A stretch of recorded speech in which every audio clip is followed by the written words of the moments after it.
Our story kicks off with Baek Kang-hyuk, South Korea's best surgeon, standing before the hospital.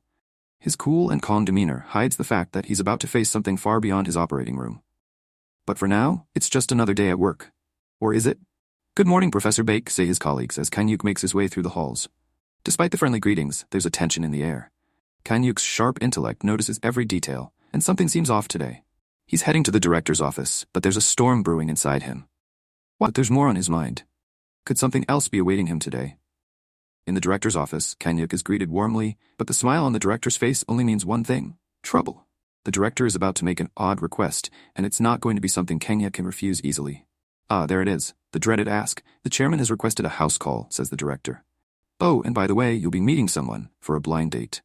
Kang-hyuk is clearly unimpressed. Two awkward obligations in one? That's a surgeon's nightmare. Kang-hyuk's inner monologue kicks in. "I should have known. Two tasks at once. Is this a hospital or a matchmaking service?" He knows there's no refusing the chairman, though. Time to gear up and get through the day. The chairman, as Kang-hyuk well knows, isn't just a powerful figure in the hospital. He's a highly respected businessman with immense public support.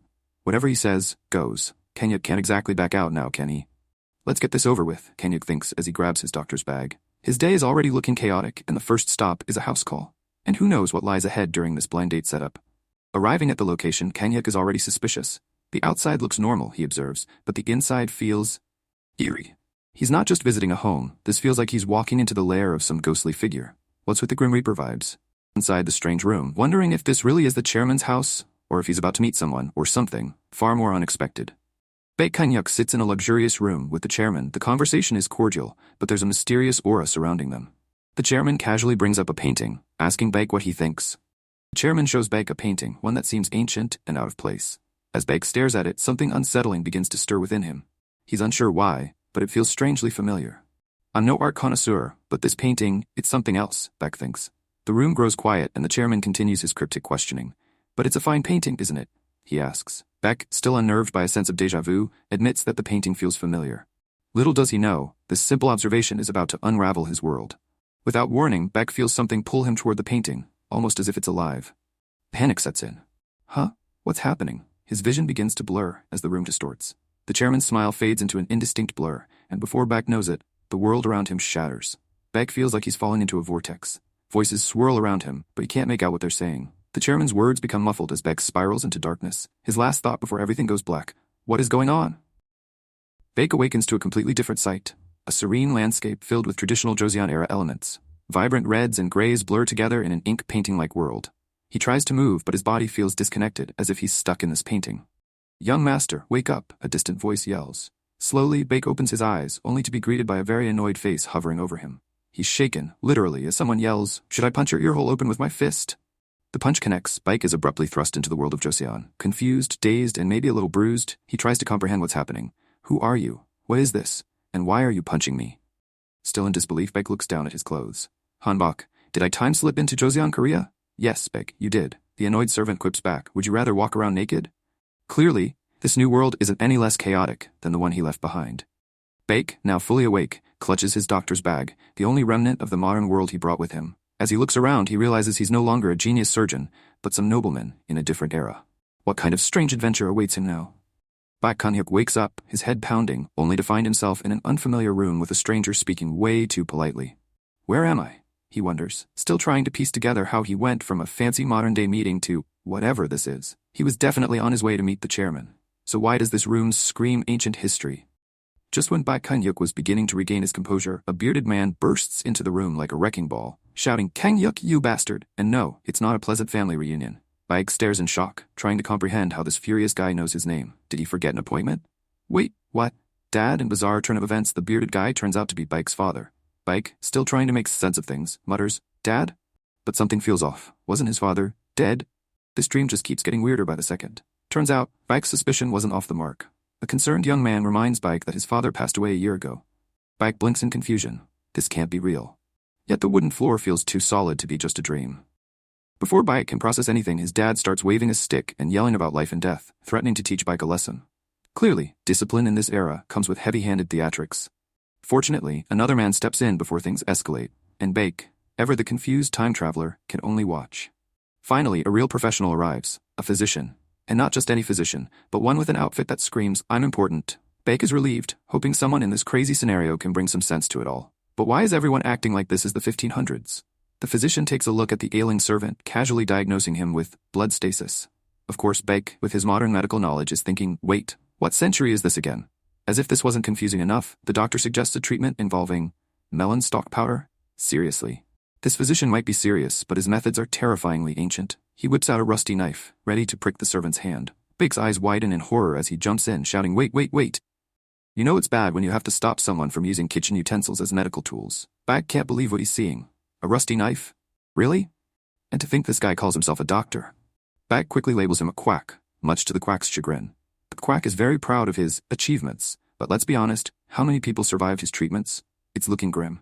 Enough is enough. Baek's doctor instincts kick in, and he quickly steps in to take control. Move aside, he commands. There's no way he's going to let this so-called doctor kill the poor servant with his archaic methods. Baek readies himself to show these people what real modern medicine looks like. Baek Kang-hyuk, clearly agitated by the quackery around him, declares, even if it's a dream, I won't tolerate such lousy treatment. Everyone around him is taken aback by his audacity, but Baek doesn't care.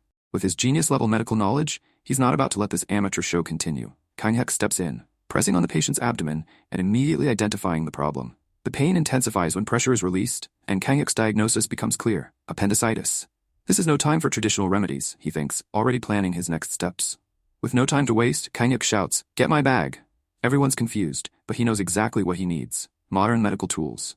The urgency in his voice makes it clear. This boy's life is hanging in the balance, and Baek is the only one who can save him. As Kang-hyuk pulls out his medical kit, everyone around him is left speechless. Plates, a hammer, and even Viagra? Kang-hyuk raises an eyebrow, realizing his packed bag might have been a bit much, but he's got everything he needs for an emergency surgery right now. With the tools ready, Baek calmly prepares a local anesthetic. This might hurt a bit, he warns the patient, trying to make the surgery as painless as possible given the circumstances. Kang-hyuk's calm demeanor gives the onlookers hope, even if they have no idea what he's doing. The knife glides effortlessly as Kang-hyuk begins the surgery, his expertise on full display. The spectators look on in horror and awe, unsure of whether this operation will save or doom the boy, but Kang-hyuk remains laser-focused, knowing he's the only one capable of doing this. As expected, it's appendicitis, Kang-hyuk confirms while extracting the inflamed appendix. His hands move with the precision of a top surgeon, and the patient's fate is now firmly in his grasp. He stitches the wound with efficiency, looking like a medical magician in their eyes. The operation finishes with Kang-hyuk suturing the wound. Finished, he declares confidently. As the room stares at him in disbelief, he smirks and says, as expected, a genius. Well, he's not wrong. Baek Kang-hyuk is indeed a master surgeon, even in a time without modern medicine. Everyone is left dumbfounded. How did this young master who seemed so aloof suddenly perform a life-saving surgery? They mutter about his mysterious skills, whispering about how he just removed the boy's bad luck. Kang-hyuk simply shrugs. It's too much of a hassle to explain modern medicine right now. The patient's life saved, Kang-hyuk wraps up the procedure with a smug grin. As the room remains in stunned silence, someone mutters, how did you do that? Kang-hyuk scratches his head, not quite ready to break down the concept of appendicitis in an era where leeches were probably still a thing. For now, it's best to let them believe in magic. Kang-hyuk hands over the antibiotics, giving careful instructions to mix them with water and administer to the recovering patient. The assistant is quick to comply, eager to follow the genius surgeon's orders, clearly impressed by the modern medicine. As Kang-hyuk receives thanks for saving the young man's brother, he shifts gears swiftly. Now, for the consultation fee, he cheekily demands, flashing a grin. The young man's gratitude quickly turns to panic, realizing that heroics in surgery also come with a price tag. Later that night, after the chaos of surgery and traditional medical skepticism, Kang-hyuk lies in bed. His thoughts drift back to seeing his father again in this bizarre, dreamlike scenario. It wasn't bad seeing my dad's face after so long, he muses, feeling a strange warmth in the surreal experience. His mind wanders and he admits, if it's a dream like this, I wouldn't mind having it again from time to time. Perhaps this strange adventure isn't all bad. Suddenly, he's startled awake by a servant calling out, young master, did you cough? Reality begins to close in as Kang-hyuk contemplates. Sitting up, he realizes the weight of the situation. After analyzing this with my genius brain, he says to himself, this isn't a dream, is it? The genius surgeon is now fully aware. He's not dreaming, he's really stuck in Joseon, Korea.